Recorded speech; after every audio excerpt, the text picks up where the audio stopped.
First one to do what? Let me know when you go live so I can sit over Yeah. here. Yeah. I might move and shake. Oh.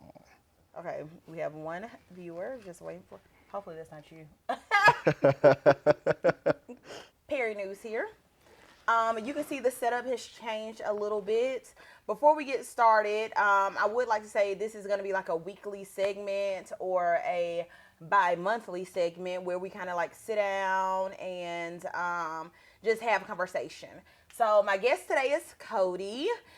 You may see that I have like some high tech, like real quality filming going on. Not like when I'm in this on the scenes and my microphone and y'all say we can't hear you, wind issues, whatever. So we don't have all that. So a shout out to RDK Productions, Real Deal Khalil. Once the video finalizes, I'll make sure to drop his info. So he is behind the camera. So you may see me and Cody look off camera. We're just off trying to get his perspective and whatnot. So let's go ahead and get started. So how's the week been?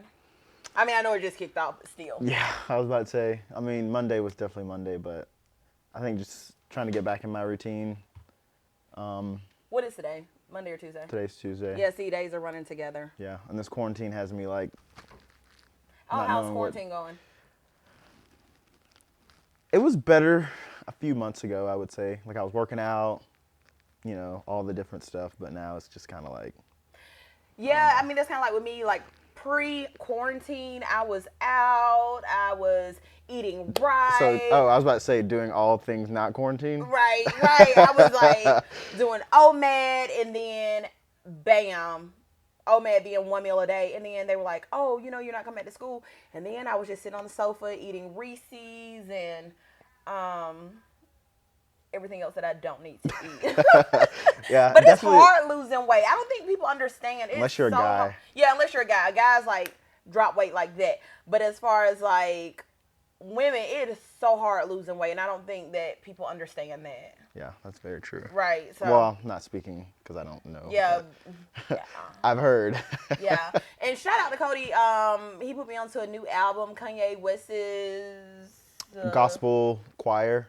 Yeah. So it's Kanye's like gospel choir album. It's pretty good. Yeah, it is. I haven't been booming it when I get in the shower. And I know he be cooning sometimes, but I still love Kanye, so I'll take the heat. Right, and Kanye, he has stepped up doing this whole movement, and he's come out and. Did you hear that? Apparently, like his support for Trump was like fake or something. Really? I mean, that's just a rumor. Oh, I didn't hear that. It was basically. Actually, I don't know what it was for, but that's just what I heard. Oh, wow. I did not hear that. So, but, I wouldn't be surprised because I feel like now we're in the moment in the world where everyone wants to do something just to feel like something.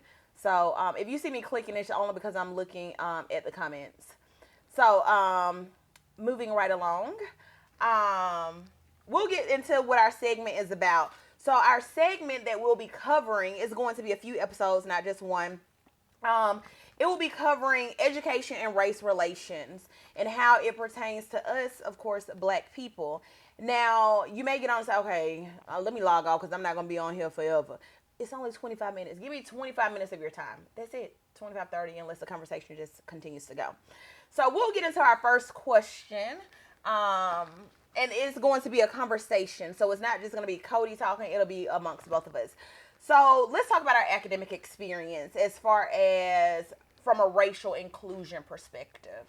So Cody and I, we're from Auburn, Alabama. Auburn is a predominantly white town, but how we were raised, even though my mom and her sister, my aunt, are like really close, we both, Cody and I, had a totally different experience. So I went to Auburn Daycare. Auburn Daycare, predominantly Black.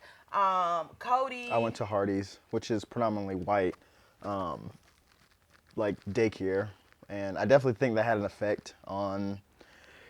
I definitely think that had effect on my education and like how I thought about education and inclusion and what that meant. Starting at a young age, but I definitely didn't realize what that meant. Like I definitely didn't know that there's not many Black people here, and what that meant. So you almost didn't see like color. Right.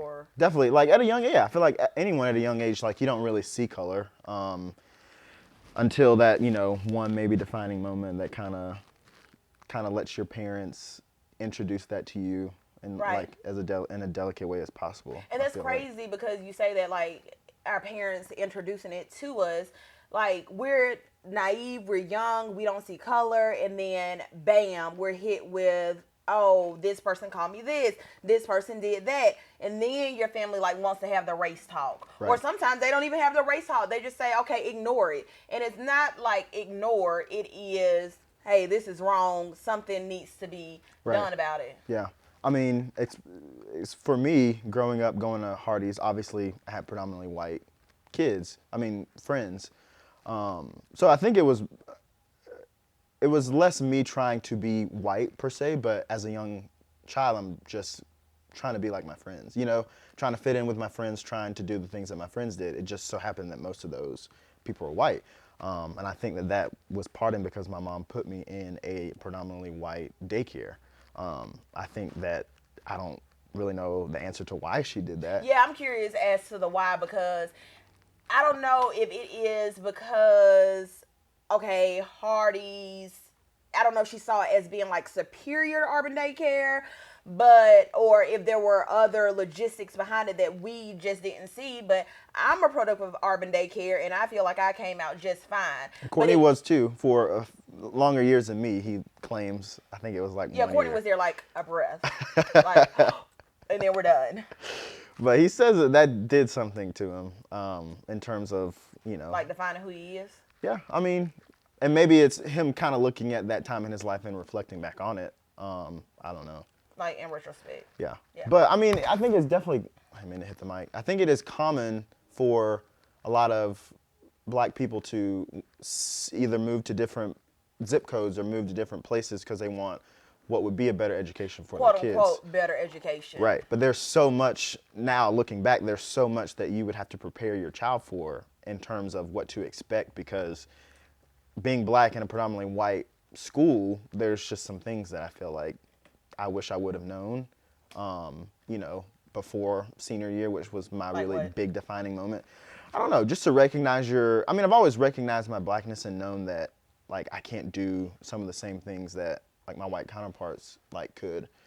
But, I don't know. I wish I would have known more of the history behind, like, why that institutional, like, I don't, like, not injustice, but the difference in the education when it comes Like to the black and white. education differences. Yeah, because even in Right. like my county, everyone, well, if you don't know, I'm from Alabama, Auburn specifically, but I live in Atlanta, and it's crazy because in South Fulton, a lot of people view the education as like subpar, as like secondary, and I have actually had some conversations with parents that I teach in South Fulton, but that want to bus their kids to North Fulton.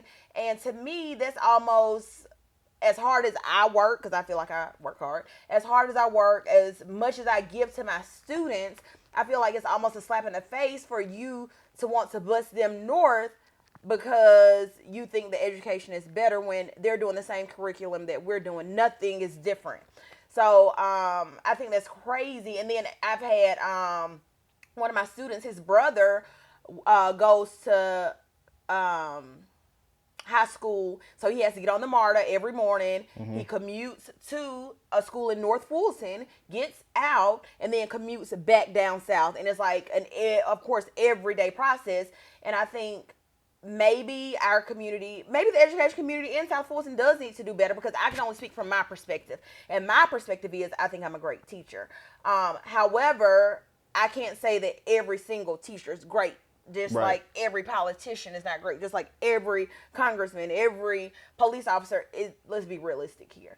So that may be the reason, but And I think it's a question of parents too, because I mean, we used to live in Lochapoka, like growing up. Like we traveled to Hardee's, we traveled to Auburn.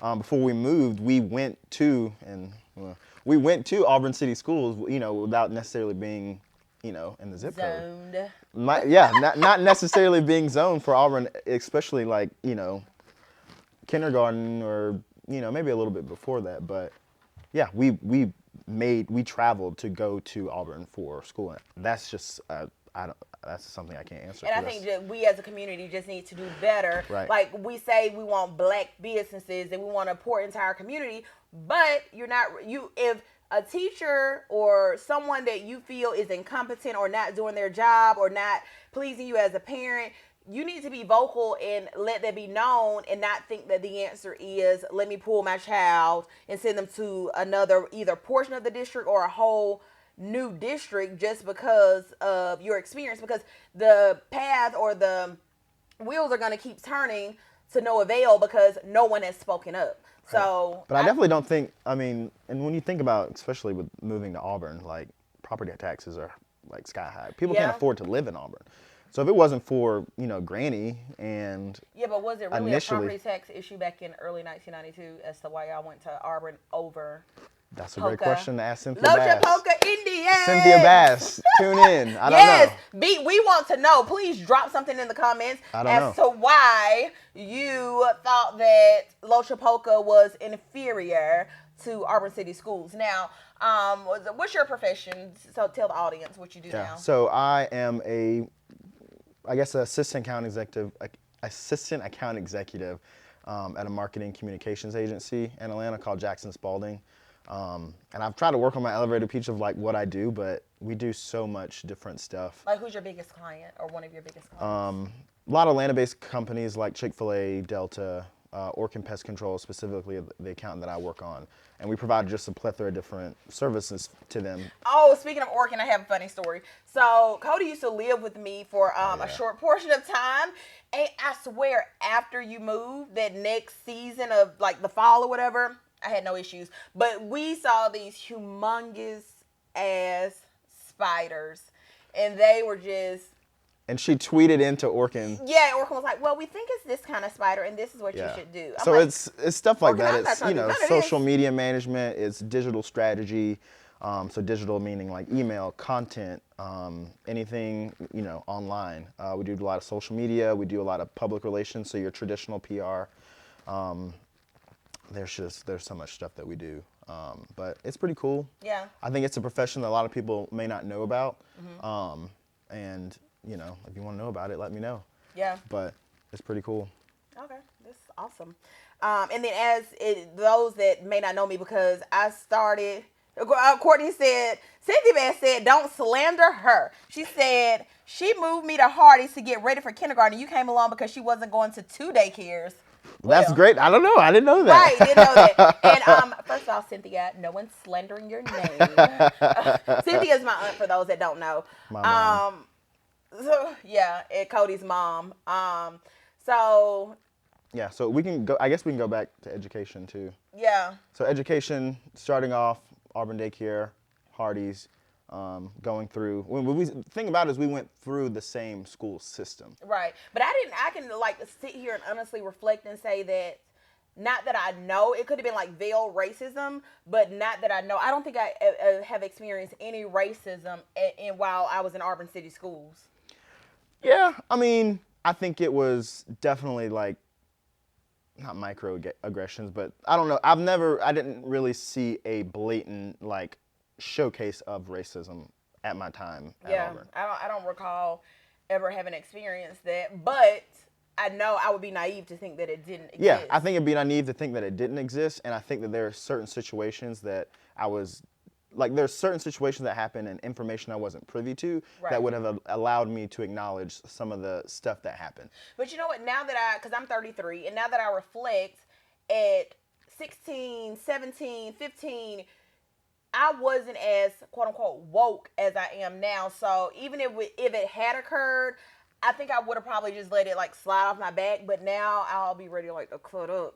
So I think my mom at some point, I'll never forget this in elementary school when I was about to go to a sleepover. And I remember my grandma was just really scared for me to go to my friend's house because I think maybe like one or two black guys that was going to be there. And she had this fear of me going to this all black, this all white sleepover. Granny? Yeah. Oh, wow. Didn't know that.